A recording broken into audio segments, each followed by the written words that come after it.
नमस्कार। हाम्रो शिक्षा मन्त्री भूपू सुमन श्रेष्ठले गर्दाखेरिमा हाम्रो गाउँठाउँमा धेरैजना केटाहरू अहिलेको महिला तपाईँको शिक्षा मन्त्री भएर पनि पदलाई त्याग्ने यिनी महिलाहरूले हामी श्रीमानलाई त्याग्नु पार गर्दैनन्।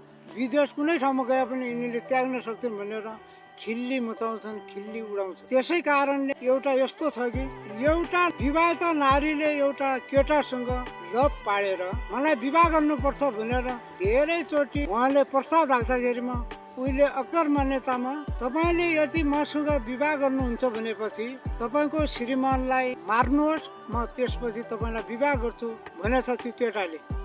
भुलिसकेपछि तत्कालै गएर अब विष खुवाएर हो कि कुनै झुन्ड्याएर के तत्त्वले उसले आफ्नो श्रीमानलाई मारिन्छ। मारिसकेपछि त्यो केटासँग जाँदाखेरि मैले श्रीमानलाई मारेँ, तपाईँले मलाई विवाह गर्नुपर्छ भन्ने प्रस्ताव राख्दाखेरिमा त्यो केटाले भनेछ कि म तपाईँसँग विवाह गर्न सक्दिनँ। किन भन्नुहुन्छ भने तपाईँले म देखेर तपाईँको श्रीमानलाई मार्नुभयो अनि मभन्दा अर्को लायक केटो फेला पाडेपछि त्यसरी नै मलाई मार्नुहुन्छ भनेर भन्नुभएको हो। त्यस्तै अब न वर न पर विवाह गर्नु पनि गाह्रो भएको विवाहित श्रीमानलाई मार्नुभयो।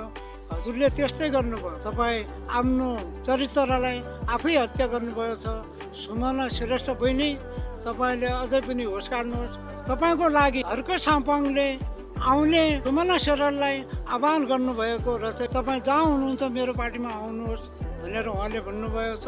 बरु तपाईँले उहाँको आग्रहलाई मानेपछि ठिकै होला, किन भनेपछि तपाईँको दुईटै जनाको स्वभाव, शैली, जाँगर सबै मिल्छ।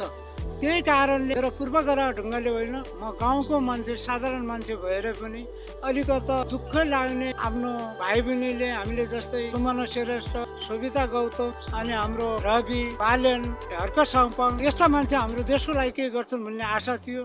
अहिले तपाईँले गर्दाखेरिमा कसैले पार्टी त्याग्न लाग्नुभयो, कसैले पार्टी खोल्न लाग्नुभयो।